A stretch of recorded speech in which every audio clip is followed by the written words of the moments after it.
Hola, aquí es el super videojuego. Más juegos, más opciones, y mucho más. Hey guys, this is the super videojuego console that I'm going to unbox right here. I found this recently. I found this in a local thrift store, and I think I only paid like $9 or so for it. Yeah, because it was a half off day, but it was priced at 18. But either way, this is obviously a Famicom clone, and it's like a little Chinese console. But it's so strange that this is like in Spanish. I've never seen it in Spanish before. I know that Brazil has a lot of them. I mean, of course, they speak Portuguese over there. But I know that South America like has its own line of clone consoles. They seem to really like Sega hardware. But I haven't seen a Famicom clone that came from Mexico or wherever this came from. And apparently it's from a company named Karaoto, which makes other clones. And as you can see, this one, it's supposed to look like a PS2. And they actually did a pretty good job of mimicking the PS2 look, at least from what I could see right here. And I've never seen it mimic a PS2, but I have seen some that mimic the PS1. So that's kind of strange as well. And yeah, it has everything, all the details in Spanish, at least right here. It's just such a weird, such a weird system that I came across. I'm really glad that I found it. And actually, the most fascinating thing I thought is that this thing, again, I bought it at a thrift store. Look at this, it's brand new, it's still sealed. But, so yeah, that was a pretty cool buy. And let's go ahead and open it up now. Let's see what's in here. Comes with like PS1 style controllers. And also a gun that you can make up for the purchase price by robbing a convenience store with this thing. Look at this thing. It doesn't even have the orange cap right there. Oh my god. Yeah, if you want to get shot by the cops, go ahead and use that. Here's the console itself. Interesting. There's the back of it. Just that power and output, which actually has 2 outputs for audio, which is not something you always see on a Famicom clone. And the funniest part of this all is that, look at this. They actually wanted to put a PlayStation logo on there, but I guess somebody who knows better at the factory was like, hey, dude, guys, we can't do that, you know? Oh my god, that's ridiculous. Then, oh cool, the flap does have a spring so you can put your games in there. And look, I already saw that there is some English on this. Look at that. Attention, when insert in the cartridge, comma, label, spelled wrong, L-A-B-L-E, should be a down. Ugh. Poor little China. Come on, just send me your stuff and I'll translate it correctly and spell check it for you. But, yeah, that's weird. Is that how the box is? No! That's strange. Look, the inserts for the 9-pin controllers, they're upside down, but right here, they're right side up. Also, it has that red button, the red power button, and this one, it doesn't, the actual unit doesn't have that. That's weird. But at least it does keep the PlayStation buttons right here, reset and power. So, I'm really interested to see what this thing can play. What does it say on the bottom? 8-bit video game, model number PP2. Maybe they're trying to go with some PlayStation 2 thing. And wow, it even has a serial number. Quality control passed. I feel in safe hands. But except look at these outputs. They're all crooked. Oh, China. Alright. Let's look at these controllers. Now these controllers, they look pretty stupid. They don't even have shoulder buttons. Alright, they look pretty stupid, I guess, with Famicom games. Of course you don't need them, but I just find that funny. And thank God, they have a proper, well, I was going to say proper D-pad, I spoke too soon. They have a D-pad instead of the 4 buttons right there. And, but the only bad thing is that it does bottom out badly. It just bottoms out, watch. I'll just go ahead and press those, and it's already bottomed out. So, then there's some rubber buttons which are really stiff, but there are rubber buttons though. And what the heck? I think they might have put the controllers in here when the styrofoam hadn't set yet. It's got styrofoam dust and everything everywhere. Well, like the styrofoam plaster, it's like stuck inside the rubber.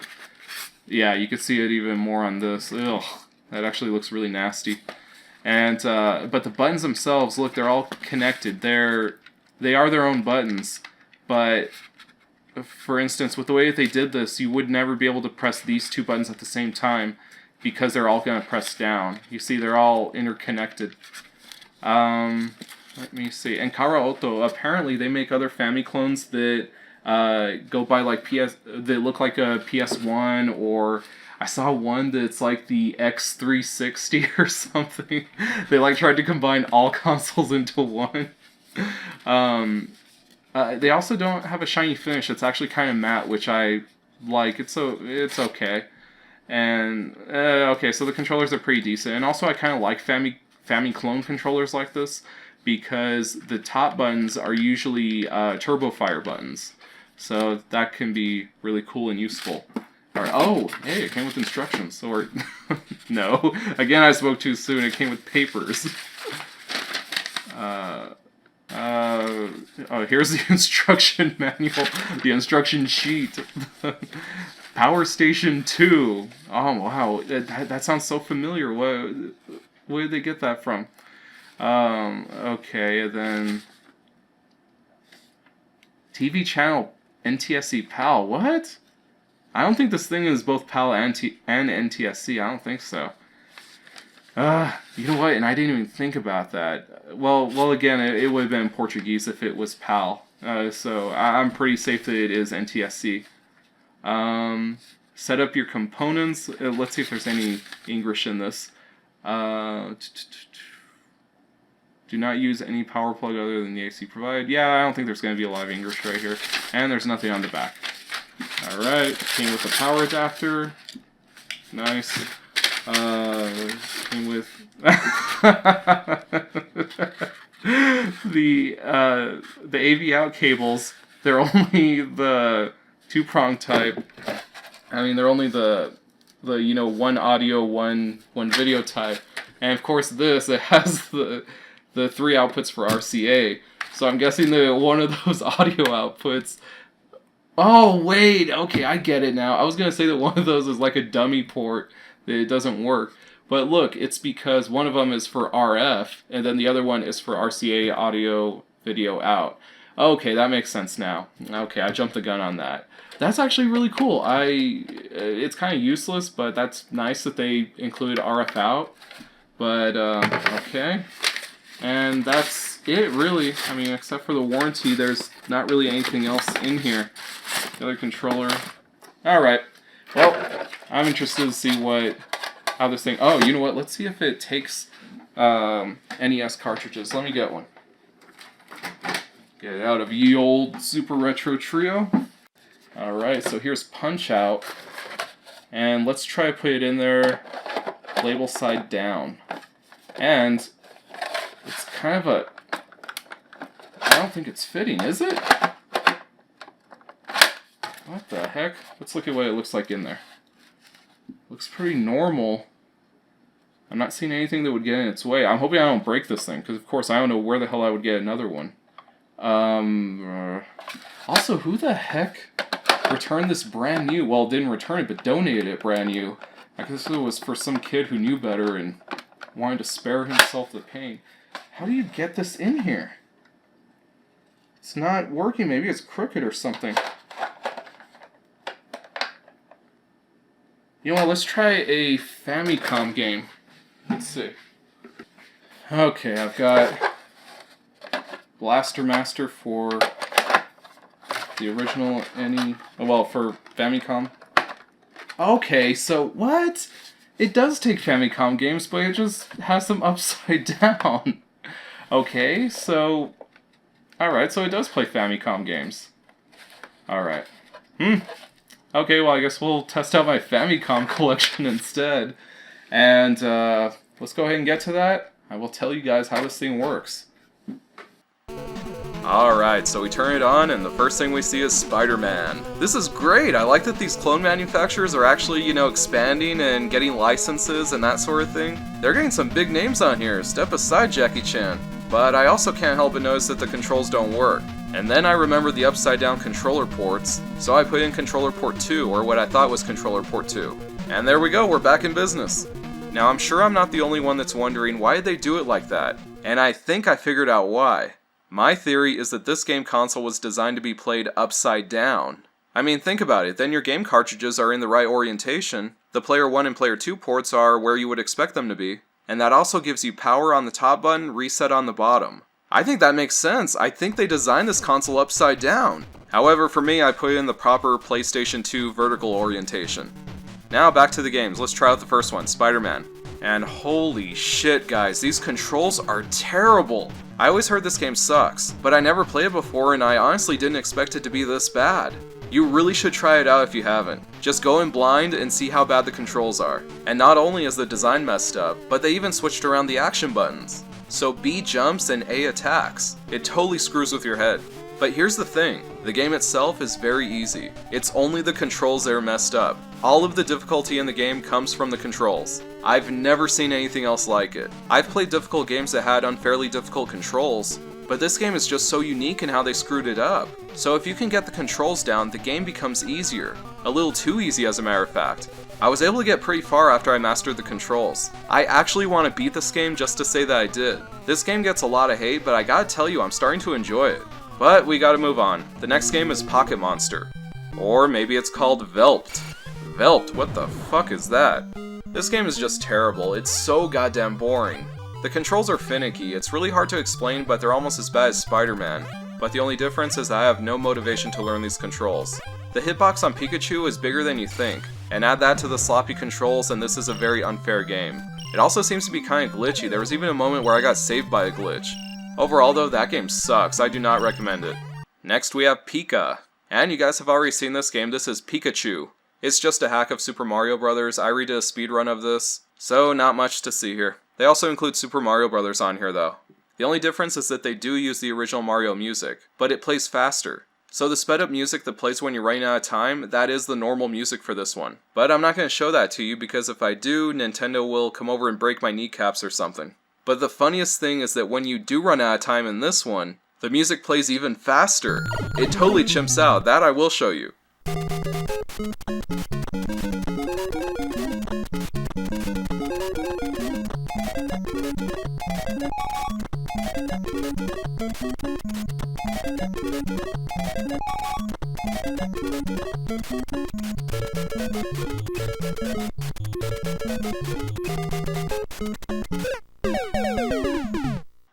And now I'm going to jump around the games list a little bit, but I think you'll understand why in a minute. So next we got Soccer. I'm sure this is a ripoff of some soccer game on the NES, and it is mind-numbingly dull. The game is slow and the AI is dumb. You can use the same strategy and make the goal every time. It never learns, this game is stupid. Next we got Baseball. And surprise surprise, it's baseball. Next we have Dr. Mario, which is Dr. Mario.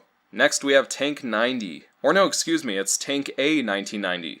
I think the original game they ripped off is called Battle City? I don't know, but this game is pretty stupid. Okay, now the reason that I jumped around so much is because a lot of these games repeat, so I'd rather just group them together and show it to you like that. First we have Harry Potter and Aladdin. It's this like flying carpet shooter and it's really terrible. It's too easy, the enemies are slow, and you can only have one arrow on screen at a time.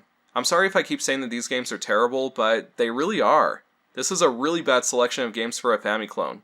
I would take 5 duplicates of Contra over half the shit on this list. Next we have Jewelry Magi, which is also on here as Coin Tetris. And yeah, it's a dumb game, we've seen it before. Then we've also got Snowfield and Duck Hunt. These are the only games on the system that use the light gun. And you guessed it, it's a clone of Duck Hunt. But it's weird because even the game that's called Duck Hunt is not the original Duck Hunt. They changed the colors around, the dog doesn't look like a dog anymore, and he also teleports for some reason, and the game is way too easy. I haven't played Duck Hunt in a while, but even after a few rounds, I don't ever remember it being this easy. Again, the games they have here are boring. You know the PlayStation 4? Well, this is a PlayStation bore. Then we have F1 Race, which has got to be one of the ugliest games I've ever seen in my life. And its copy, UFO Race. But yeah, I think they messed around with the colors on this one too, and it looks terrible. After that, we have Circus Charlie. Or no, excuse me. Circus Chablis. And that game appears here 5 times. As Circus Chablis 4, Circus Chablis 5, no word on where 2 and 3 went, and also as Jester and Monkey, and Ocean Park. And the last game we have here is Track and Field, but they never call it that on here. Instead, they split it up into 9 different games. On this list of 30 games, it's on there 9 times. They split it up into different events, obviously, but the whole game is there on each one. So like, if you select 100 meter dash, it doesn't just have that. After that, you still go to the long jump. So it really is the same game 9 different times. They just give you different events to start from. And not to mention the difficulty is almost non-existent, because you already have turbo buttons on these controllers. The only cool thing is that with the javelin throw, you could shoot down a UFO. And that's it, that's all 30 games that are on here. And as you know, it also takes Famicom cartridges. And I gotta say, it plays those pretty well. The signal is surprisingly clean. I like that part of these Famiclones more than anything else. They're just an easy way to play Famicom games. Especially because a lot of TVs here in North America, they can't get to that channel that the original Famicom needs, so Famiclones are an excellent low-cost alternative for people who just want to get into Famicom. And this console plays them pretty well. I didn't have any games that didn't work. Alright, so I've been using the Super Video JUEGO, and it's kind of hit or miss. Some things it does very well, other things it absolutely fails at. And the first thing I want to talk about, and by the way, this game that I have right here in it, this is the one that you just saw. It's Astro Robo Sasa. It is so good. It is such a good Famicom game. If any of you collect Famicom or play Famicom, get this game. It's a really cool physics-based shooter. But yeah, so getting back to this, one of the things that is just very apparent that it completely lacks in, it completely fails in, is build quality. Everything on this thing creaks. Even just shaking it and everything, it just wants to creak. Watch. Oh my god, that was more than I expected. Okay, I didn't intend to do that. But as you can see, even just putting a little bit of pressure just causes everything to just shake and creak, and the build quality is just not to be desired here. And leaves a lot to be desired, I meant to say. And also another thing about the plastic is it has a weird smell to it. It's really hard to describe. I thought it was maybe just the smell of the styrofoam, and I thought that after a little while it would start to go away and then I just wouldn't notice it anymore, but no, it's still there. The smell, it's kind of like, the best way I could say is it's like a copy machine after you run a whole bunch of copies, and then you know the paper tray, it kind of has that weird smell to it. It's a very industrial smell. It's not very good. It's pretty strong with this one, but I guess if you're far enough from the TV you won't notice it, but that's a problem we'll get to in just a minute. Another thing about the quality is that the input jacks right here, they're really, really low quality. Come on, focus. Focus, please. Focus. Damn it. Okay, I don't think it's going to do it. But watch, if you just put a little bit of pressure on it, there we go, there's the focus. If you just put a little bit of pressure when you're connecting it, as you can see, it's already moving around and everything. I'm always afraid when I'm connecting this that I'm gonna break it next time that I connect it up. And for instance, let me go ahead and show you guys what that's like right here. Alright, so here are the actual cables that came with it. And so you see, you put it in there, and as you guys could see, it was moving around and everything, but you saw that while I was doing it, I kind of twisted it a little bit. Because, and as you can see, it didn't even seat properly right there. I would have to put it in a little bit more. But, you see, so you have to be very careful, because I'm just afraid that I'm going to break it. So I always have to twist it on, because I don't want to be jamming, you know, full force trying to get this thing in. And so yeah, that's really, really bad. Also, the RF signal does not work. I tried it a million different ways, and I just can't get it to work. On several TVs I tried it, it's just not happening. So I don't know if it's not giving the right signal or what, or if it's just a dummy port right there that they just put on there for who the hell knows why. I've never seen another Famiclone that used an RF port. They always just use these 2 composite ports, 3 if you're lucky. But I've never seen one with an RF port, and really I don't care, because given the choice I would take composite any day. And yeah, so that is the big problem. The next problem though is that the cables, and like I said, this one came with it, they're incredibly short. This is only like a 3-foot cable right here. Yeah, about 3.5 feet. And so you have to have it close to the TV because that is just how it works right here with this cable, unless you use another cable. But then the problem there is that the power cable as well from the AC adapter, that's also similarly short. For some reason they ship this out with very, very short cables. So the power cable is equally short.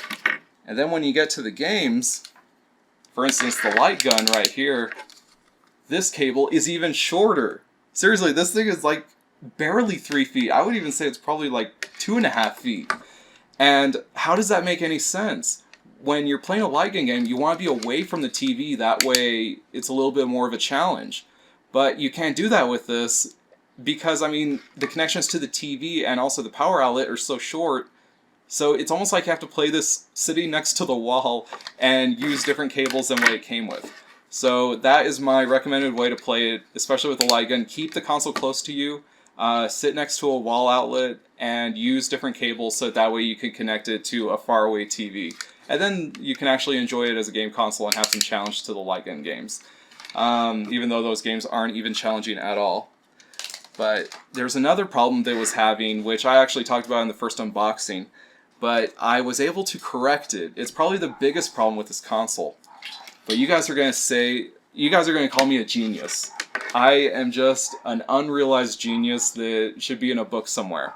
As you guys know, the controller is a major weak point. I would even say it's the weakest part of the whole system because it is your connection to the game and it's absolutely terrible. The buttons right here, these face buttons, they're all connected. Well, there's nothing but face buttons. But anyways, these buttons are all connected. They're all just one big blob of plastic. So it's very easy to bottom this out, and that's an even bigger problem with the D-pad. The D-pad is just so sensitive to bottoming out. A butterfly could land on the D-pad and it'll instantly bottom out and you can't play it. So it's a huge problem during gameplay. It makes a lot of the games unplayable, especially the Mario clones. There's no way that you could play them because it's just terrible. You can't play a game like that. So I got to thinking, I was like, you know what, maybe there's a way to correct this. So I took the controller apart to see what's going on inside because I was like, you know what, maybe I could like wire my own custom controller, and basically, take these wires and then make my own. But then I started thinking to myself, I was like, what am I doing with my life? I shouldn't be trying to make a custom controller for a $9 Super Video Juego from Karaoto. But yeah, so there's just no way I'm going to expend that amount of effort into a Famiclone. It just wouldn't make any sense. I would have to check myself into a mental institution if I did that. But thankfully, I did have another great idea when I opened this up.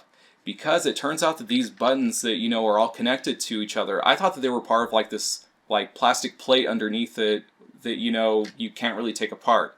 But it turns out, no, they're not. Let me see, I have the little piece of plastic still on my desk. They actually are just connected with a plastic cross. And so as you can see, you can already tell what I did to correct this. All I did was just take out the cross. So now they're not connected to each other. Now they are all their own buttons. It is so nice to play a game like this now. It's great. The buttons work now. And then we got to the D-pad. I was like, you know what? I don't know how I'm going to correct that. I mean, do I need to go find another D-pad and take apart a PSP and then use that D-pad? Who the hell knows? But no, I decided to look at it. And I saw that the membrane, the actual rubber membrane that's underneath here that connects, this to the PCB, it turns out there's this little hole in the middle of it. And that little hole is almost exactly the same size as an airsoft pellet. And I was like, wait a second. As you guys have seen in that last video where I was describing, how Nintendo makes D-pads, they have like this little ball on the bottom of their D-pad, and that's what stops it from bottoming out. And so I was like, wait a second, maybe if I put an airsoft pellet there, then it just won't bottom out. It'll be impossible for this thing to bottom out, and then the controls will actually work. So I made like a little seat that the airsoft pellet sits in, and that gave it just enough clearance to where it actually works well now. It's not perfect. The D-pad, it does kind of bite you a little bit. The plastic, it's soft enough, but if you're putting too much pressure on it, it will go ahead and bite your thumb a little bit. So it's not exactly comfortable, and like I said, it's not perfect. But the difference, and I even tried it with the other controller that I didn't modify yet, the difference is night and day. It's 1,000 times better. I'm so happy that I was able to find that fix. and that actually makes this thing very playable. So even with all those problems with the cheap plastic, with everything, it actually works now. And I would even say this is one of my preferred ways of playing Famicom right now. Overall, I'm pretty satisfied with this, even though I had to do a little fix, which if they had even spent 10 seconds with a game on this thing, they would have instantly recognized. But I'm pretty satisfied with this. I'm glad to have this thing in my collection. Like I said, I've never seen a Famicom that's in the shape of a PS2, or that mimics the PS2 so closely. But yeah, so it's actually not that bad. I can't say that I would recommend it though, because even if I recommended it, where would you find one of these? I've never seen one before or since. So I gotta say that I am satisfied, but I can't say I recommend it because there's just too much that you have to do to try to fix it, and I don't trust the build quality. I seriously wouldn't be surprised if a week from now if it just breaks. And so yeah, I can't recommend it, but at least for right now it's doing pretty well. And I'm pretty satisfied with it. For just a cheap little Famiclone, it actually works pretty well, but maybe I'm just giving myself too much credit for that little fix that I did. But that's all I have for today. Thanks for watching, guys. I'll see you next time.